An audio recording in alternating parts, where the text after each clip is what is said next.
आणि बुलेटिनची सुरुवात महत्त्वाच्या बातमीनं कोकाटेंच्या मुंबईमधील घराबाहेर पोलीस बंदोबस्त वाढवण्यात आलेला आहे। आंदोलनाच्या पार्श्वभूमीवरती पोलिसांचा फौजफाटा वाढवण्यात आलेला आहे। आत्ताची महत्त्वाची बातमी आपण पाहतोय।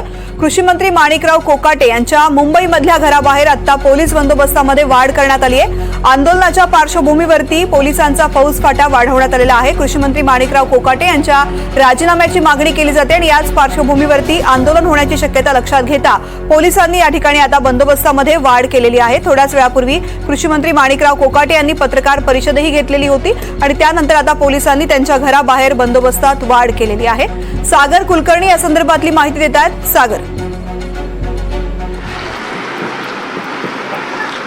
माणिकराव कोकाटे यांचा जो व्हिडिओ गेम खेळतानाचा जो गेले काही दिवसांमध्ये चर्चेला आहे आणि त्याच्यामुळे वेगवेगळ्या ठिकाणी आंदोलन होत आहे। अर्थात त्या सगळ्या पार्श्वभूमीवर माणिकराव कोकाटेंची आज प्रेस झाली आणि त्या प्रेसमध्ये सुद्धा त्यांनी स्पष्ट केलं की ते राजीनामा तुर्तच तरी देत नाही आहेत। या सगळ्या पार्श्वभूमीवर शरद पवार, राष्ट्रवादी काँग्रेस आणि इतर शेतकरी संघटना, छावा संघटनेच्या वतीने राज्यात वेगवेगळ्या ठिकाणी आंदोलन सुरू आहे। या सगळ्याचा अंदाज घेऊन मुंबईतल्या त्यांच्या शासकीय निवासस्थानाच्या बाहेर मोठ्या प्रमाणामध्ये पोलीस बंदोबस्त लावण्यात आलेला आहे।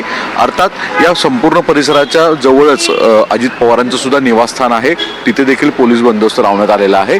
कोणताही अनुचित प्रकार होऊ नये या दृष्टिकोनातून खबरदारी म्हणून पोलीस बंदोबस्त वाढवण्यात आलेला आहे। काही शेतकरी संघटनेचे किंवा असे विरोधक आंदोलन करणार असल्याची माहिती पोलिसांना आहे, त्यामुळे देखील पोलीस बंदोबस्त आहे।